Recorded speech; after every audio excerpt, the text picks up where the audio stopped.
Set to fight Jessica Ai on July 25th in Chicago, UFC on Fox. I thought it was really funny when Jessica Ai came at me on Instagram and said, hey, why haven't you signed your contract? She knows and I know that we didn't have contracts at that point, so as soon as I got my contract for July 25th and we actually had a date set, I signed it that day and sent her back a message like, oh, now that we actually have contracts, where's yours, you know? And I think that kind of got under her skin a little bit. Hey Miesha, you know what this is? It's called signing a contract. Here you go, ready?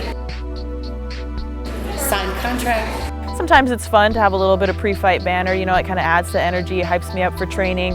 I think Miesha's the kind of fighter that has to talk. She always finds some way to annoy somebody in some way. The most important thing for me is when I get in the octagon, the cage door closes, and I do my thing. I met Tate when my teammate Stipe Miocic fought the first time in the UFC at the Houston. She didn't know who I was then because I just had my first Bellator fight and no one was paying attention to Bellator. And she just kind of blew me off. That's what's going to make it so easy to fight Tate. If I was Jessica, I would think that I would want to try to keep it on the feet, stay on the outside, use the jab. She brings this really strong boxing skill set. Her head movement's really good, and she's quick. They think I have no wrestling game. They think I have nothing and I'm not capable of grappling or stuffing a takedown. Like, all I can say is take me down, try. You know, finally.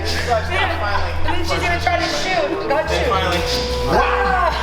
I'm going to do everything to push her out of her comfort zone. In her face with punches and coming forward, a lot of pressure, taking her down, ground and pound and going for submissions. I believe I'm a bad matchup for Miesha because my conviction to a game plan. She abandons her game plan every time things don't go the right way for her. Who knows, Jessica may come out there and try to shoot a double leg first thing. You never know. You got to be ready for anything. That's proof in the fight with Sarah McMahon. You know, I really wasn't expecting her to be throwing those big haymakers. You know, you adjust in the fight and you fight on. And I did that. You know, that's what fighters do.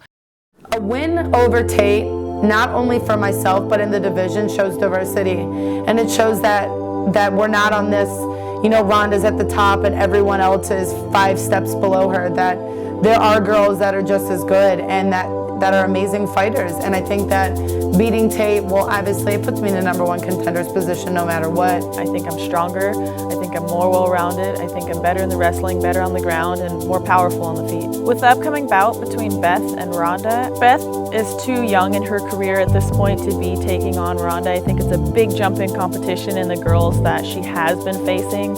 It's not to say that maybe someday she won't have the potential to beat Ronda, but I think right now it's just too early on. I think she's still too green, and I just think she's in over her head.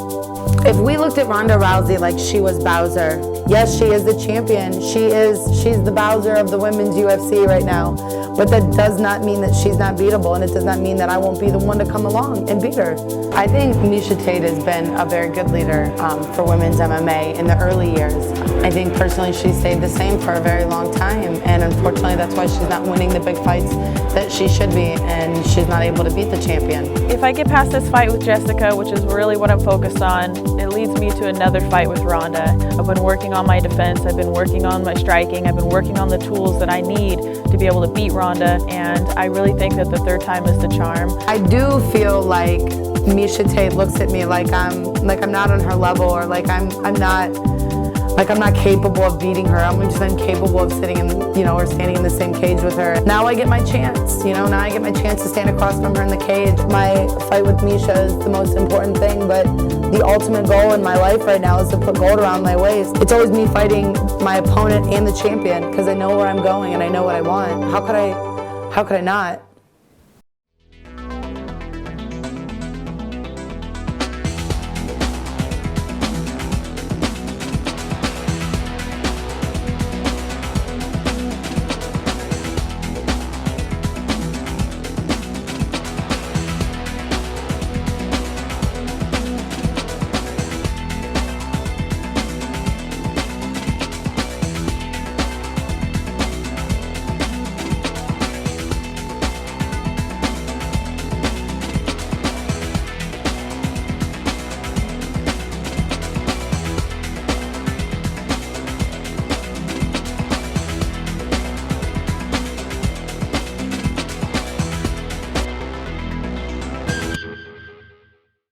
I never anticipated that I would be a role model on a mass platform, but I think that's kind of what has developed over time. That's a big responsibility, so I try my best to set the best example that I can for women coming up in this sport. I'm not Jessica I the mother, I'm not Jessica I the business owner, I'm Jessica I the UFC MMA fighter. That's who I am, that's the first title that comes out. I want women to succeed in this sport.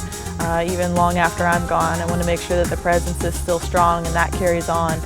The strawweight division, man, I feel like these girls are just full of it. Like, not in like a bad way, but full of like, they are just ready to fight. Like, they are ready to prove that they're good. And that fight against Paige versus Felice was experience versus new age fighter. Felice being an experienced fighter, going against a girl like Paige who is, you know, young, 21, and she did a great job. It's always interesting to me when we talk about technique versus, you know, your will and your motion and your heart when you go into a fight. You can teach someone a skill set. You can teach that, but you can't teach heart. You can't teach will. A great example of that would be Paige Van Zandt. I recognize that in her. You know, she has that indomitable will that she's just a little firecracker. She's going to keep coming forward, and she's progressing in her skill set because of that will to do so.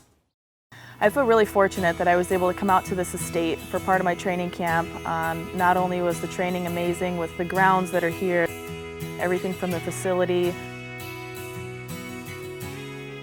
trail running, the fire pits, the water. It was just amazing. I felt like I was able to really get grounded and get in touch with myself again. And I have to thank SHOOTMedia so much for bringing me out here and introducing me to Paul Swing, and for him to open up, you know, the doors to this estate. The amazing facility really was just what I needed. It was the perfect break yet grind of the training, and I loved it. Hey everybody, thank you so much for supporting me. Make sure to tune in July 25th, and I'm Miesha Tate here on The Shoot. Hi, I'm Jessica Evil Eye, and I'm on The Shoot.